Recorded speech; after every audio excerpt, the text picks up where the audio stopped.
प्रधानमंत्री महोदय जी ने नया शिक्षा मंत्री चुना, एक ऐसे व्यक्ति को इस पद पर आसीन किया जिसने एक गर्भवती महिला के बलात्कारियों की रिहाई पर अपनी सहमति व्यक्त की, खुशी जताई। देश की करोड़ों लड़कियों को प्रधानमंत्री जी ने इससे क्या संदेश दिया? सर, अखबारों में है। ऑथेंटिकेट करेंगे, उसके बाद वो आगे बढ़ेंगे। ऐसा नहीं होगा। और ऑथेंटिकेट करने दो सर, उनको ऑथेंटिकेट करने के लिए कहिए, ऑथेंटिकेट करने कहिए उनको। जवाब दीजिए, जवाब दीजिए। कांग्रेस बोल रही है, जवाब मांग रही है, जवाब दीजिए। कौन जवाब देगा? कौन जवाब देगा? गृह मंत्री जी जवाब देंगे। किसने ऑर्डर दिया? किसने ऑर्डर दिया पैलेट गन्स चलाने के लिए? किसने ऑर्डर दिया? इस विषय पर बोलने का मौका दिया। कुछ दिनों पहले हम राम मनोहर लोहिया अस्पताल गए थे। पुलिस लाठीचार्ज में घायल दिल्ली की उस छात्र की स्थिति जानने के लिए जो आईसीयू में अपनी जिंदगी की सबसे बड़ी लड़ाई लड़ रही है। हमसे कुछ ही समय पहले आदरणीय स्वास्थ्य मंत्री जी श्री जेपी नड्डा वहां गए थे और उनसे कुछ समय पहले अन्य नेता भी गए। जब तक हम वहां पहुंचे, उस लड़की की मां नेताओं के आने जाने से गुस्से में थी। सुन लीजिए, सुनिए, किसी की पीड़ा का मजाक नहीं उड़ाते। किसी कोई भी हो, किसी की पीड़ा का मजाक नहीं उड़ाते। आप संसद में बैठे हैं। निशिकांत जी, आप बना रहे हो। जब तक हम वहां पहुंचे, उस लड़की की मां नेताओं के आने जाने से गुस्से में थी। किस लिए आए हो? उसने आईसीयू के दरवाजे के बाहर खड़े होकर हमें पूछा। हमारे सामने कांपते हुए हाथ जोड़े, कहने लगी कि धन्यवाद, आप आए हैं, ठीक है, मगर मुझे किसी से नहीं मिलना, मुझे किसी से बात नहीं करनी। महोदय, उस मां की पीड़ा से उसका पूरा शरीर कांप रहा था, लेकिन उसने दृढ़ आवाज में कहा, सुबह से बड़े बड़े लोग यहां आ रहे हैं, एक के बाद एक वीडियो बना रहे हैं। वह भी आए जिन्होंने मेरी बेटी का ये हाल किया है। किस लिए? उसने हमसे पूछा। किस लिए? मेरी बेटी की बलि तो चढ़ गई है, लेकिन उसे कुछ भी हो जाए तो मैं उसके लिए अपने आप लड़ूंगी। मुझे किसी की मदद नहीं चाहिए, मैं अकेले लड़ लूंगी। महोदय, शायद मुझे यहाँ खड़े होकर सबके सामने ये बात नहीं कहनी चाहिए, मगर उस माँ की गुहार ने मुझे शर्मिंदा किया। उसके दिल के टूटने की वो आवाज़ जो अस्पताल की दीवारों से में गूंज रही थी, मेरे मन में अभी भी गूंज रही है। इसलिए उस माँ की इजाज़त लिए बिना मैं आपके द्वारा आदरणीय प्रधानमंत्री महोदय जी और आदरणीय गृह मंत्री महोदय जी से पूछना चाहती हूँ कि क्या ज़रूरत थी एक मासूम बच्ची पर इस तरह दमन करने की? क्या जरूरत थी उन छात्रों पर आंसू गैस चलवाने की, उन पर लाठियां बरसाने की, उन पर वाटर कैनन्स चलवाने की?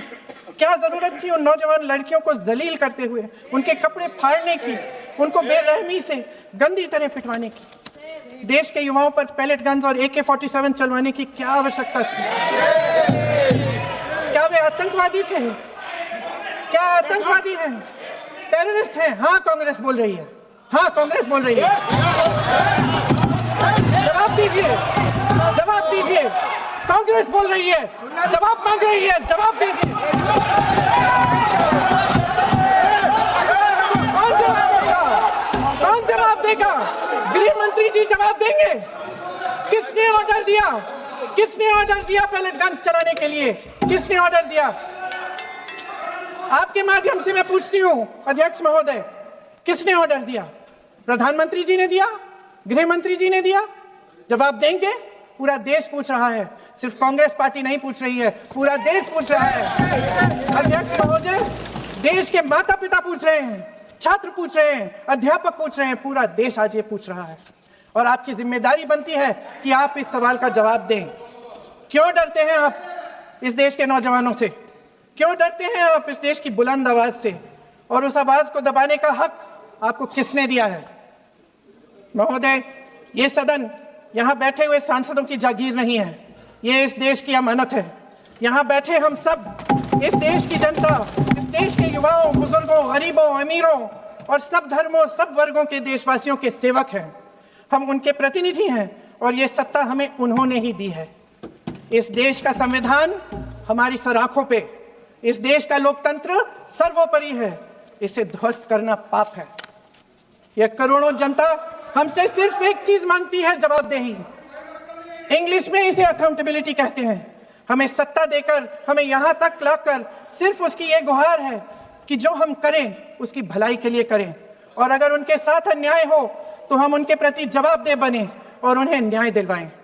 पिछले दिनों हजारों बच्चे सड़क पर उतरे। उन्होंने अपनी पीड़ा व्यक्त की।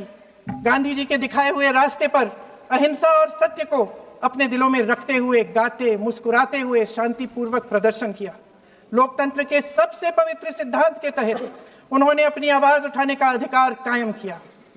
ये उस भारत के बच्चे हैं जो गांव में रहते हैं, जो महानगरों में रहते हैं, जो छोटे कस्बों में, छोटे शहरों में रहते हैं, जहां माँ अपने गहने बेच देती है, पिता अपनी जमीन गिरवी रख देता है, एक परिवार अपनी पूरी जिंदगी की कमाई बच्चे के सपने पर खर्च देता है।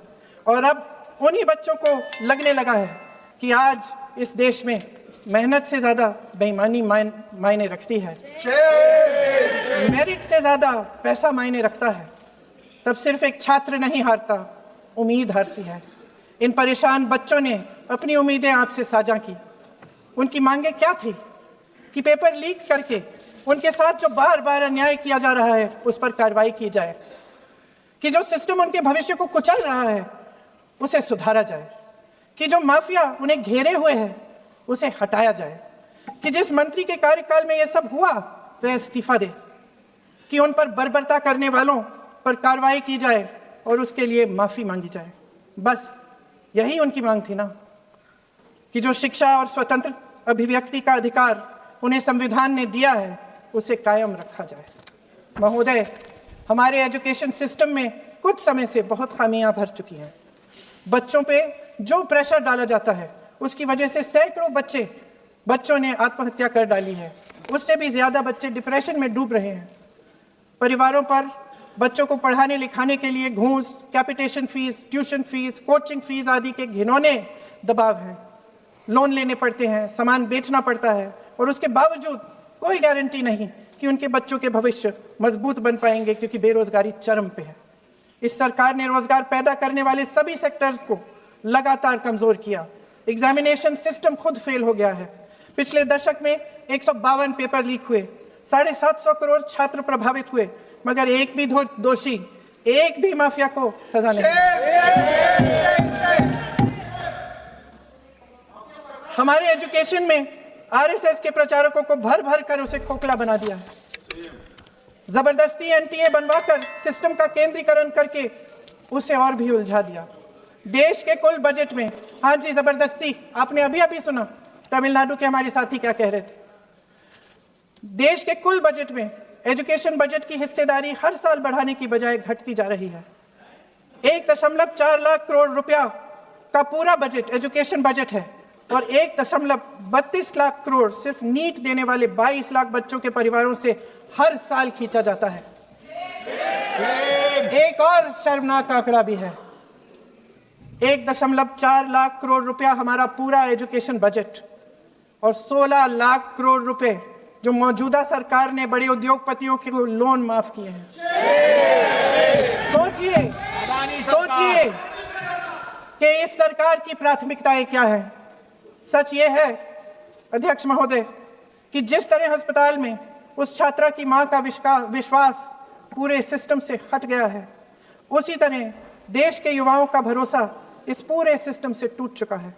और जब इस तरह देश के भविष्य, हमारे युवा निराश होकर सरकार और सिस्टम से अपना भरोसा हटा देते हैं, तो उस भरोसे को फिर से बनाने के लिए सिस्टम के अंदर से जवाब नहीं ढूंढा जा सकता। उसके दायरे से बाहर निकलना पड़ता है, नए सिरे से ठोस प्रयास करने पड़ते हैं। अफसोस की बात यह है अध्यक्ष महोदय कि इतना हो जाने के बाद भी आदरणीय प्रधानमंत्री महोदय जी और उनके साथी इस सच्चाई को समझ नहीं पा रहे हैं। वे अभी भी ये सोच रहे हैं कि पीआर, नैरेटिव चेंज और पालतू मीडिया के सहारे एक बार फिर उनकी नैया पार हो जाएगी। परसों शिक्षा मंत्री जी ने शर्मनाक परिस्थितियों में अपना इस्तीफा दिया और कल यहीं मकर द्वार पर मेरे सत्ता पक्ष के सांसदों ने जिंदाबाद के नारे चिल्लाते हुए उनका संसद में ऐसे स्वागत किया जैसे मानो कोई सुपरस्टार पहुंच गए हैं। विडंबना देखिए महोदय, जब भूतपूर्व शिक्षा मंत्री को मुकुट पहनाया जा रहा था, स्वागत हो रहा था उनका, तब महाराष्ट्र में एक परिवार पेपर लीक पीड़ित अपनी बेटी की आत्महत्या का शोक मना रहा था। आपकी सरकार ने देश के करोड़ों छात्रों को क्या संदेश दिया? आपको किस बात का गौरव है, किस बात का अभिमान है? ये कौन सा अहंकार है? जहां आंखों में शर्म होनी चाहिए वहां बेशर्मी और स्वागत के नगाड़े बजाए जा रहे हैं। एक तरफ मातम है, दुख है, यहां फूल माला डाल रहे हैं।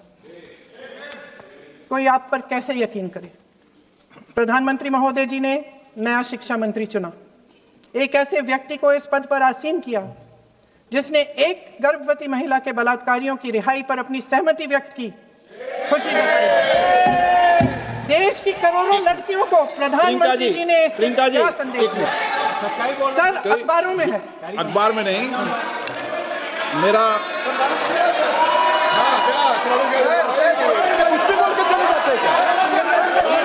सर, जो प्रहलाद जोशी जी ने बिल्किस बानो के बलात्कारियों की रिहाई पर जो बयान दिए, उसका प्रमाण मैं आपको दे दूंगी, मैं भेज दूंगी। मैं ऑथेंटिकेट कर लूंगा। स्पीकर का डायरेक्शन 115, उनको पहले ऑथेंटिकेट करने कहिए सर, ऑथेंटिकेट करेंगे उसके बाद वो आगे बढ़ेंगे, ऐसा नहीं होगा। पहले ऑथेंटिकेट करने दो सर, उनको ऑथेंटिकेट करने के लिए कहिए, ऑथेंटिकेट करने कहिए उनको।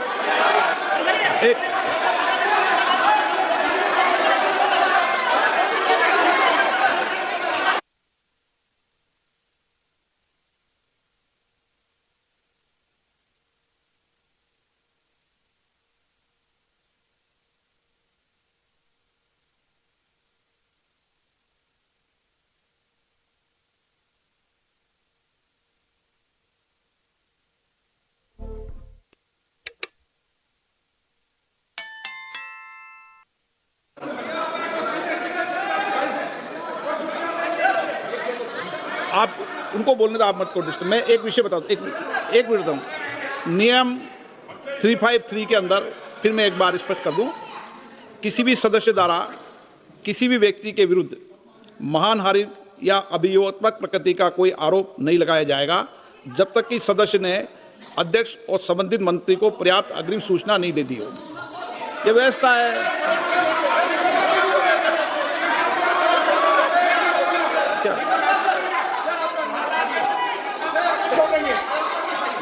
House, ma'am. The same house. Honorable Shrikant Dubey told, still that is in the record about Indira Gandhi ji. Still that in the record. Still that in the record. Sir, you are not removed, sir. बोलो, आप भी बोलो। Sir, केसी वेणुगोपाल जी ने जो नाम लिया है और मैं नेहरू जी के बारे में जो बात कहा है मैंने, सर, मैं उस पर कायम हूं और मैं किताब जो है ऑथेंटिकेट करने के लिए तैयार हूं। अय्याज थे नेहरू, अय्याज थे। मैं फिर दोबारा रिपीट कर रहा हूं, आई एम अगेन रिपीटिंग, यही फैक्ट है और मैं किताब में ऑथेंटिकेट करके दे रहा हूं। I am authenticating that book.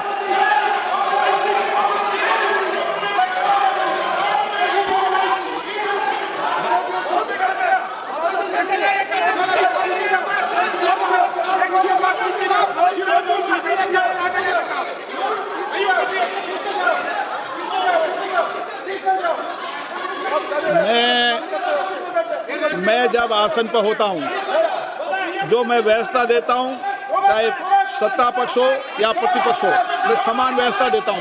मैं जब आसन पर होता हूं,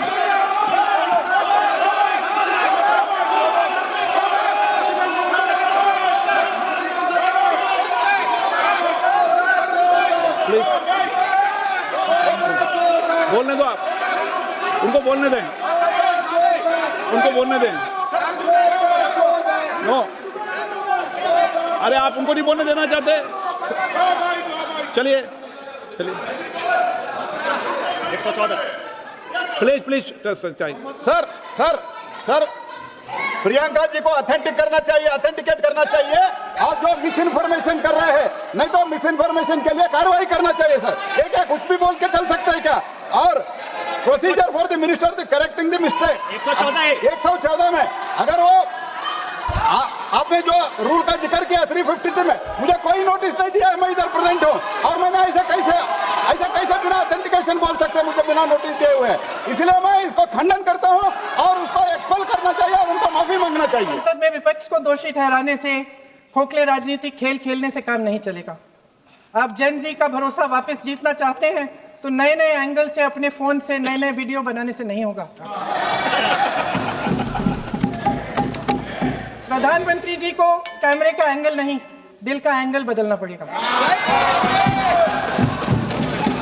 ये जनरेशन जागरूक है, समझता है, झूठ पहचानने की उसकी अपार क्षमता है। इनका दिल और दिमाग जीतने के लिए आपको सच्चाई पर उतरना पड़ेगा।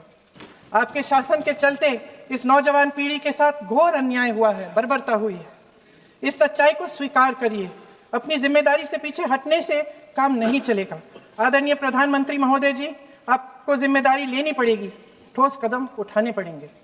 शिक्षा विशेषज्ञों को इकट्ठा कीजिए, छात्रों, अध्यापकों, सभी स्टेक होल्डर्स को साथ लेकर, अन्य विचारधाराओं के थॉट लीडर्स के साथ गहरी चर्चाएं करवाकर एक नई शिक्षा प्रणाली तैयार कीजिए।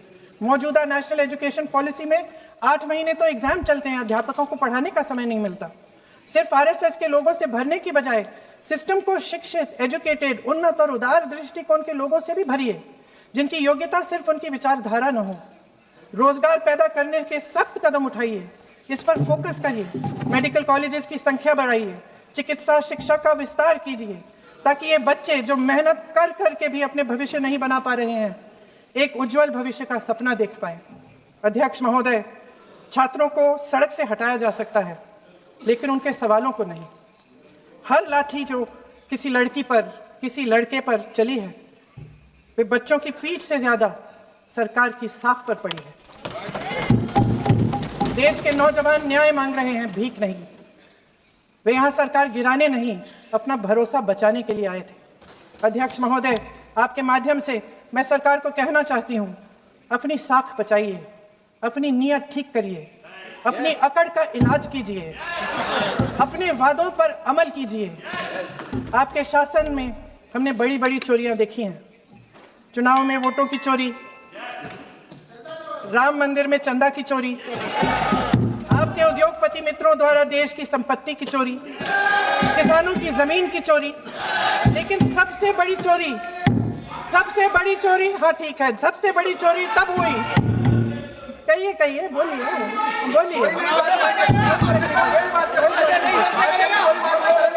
सुन लीजिए, शांति से सुन लीजिए, शांति से सुन लीजिए। आपको मौका मिलेगा, आप जितनी भी चोरियों की बात करना चाहते हैं आप कर लीजिए, अभी मेरा समय है। सबसे बड़ी चोरी तब हुई जब देश के नौजवानों के भविष्य, उनके सपने चुराए गए। भविष्य की चोरी, सपने की चोरी किसी भी चोरी से कहीं बड़ी होती है महोदय। अगर देश का युवा निराश हो जाए, अगर देश का युवा निराश हो गया, उसकी उम्मीद टूट गई, तो सबसे बड़ी हार भारत की हार होगी।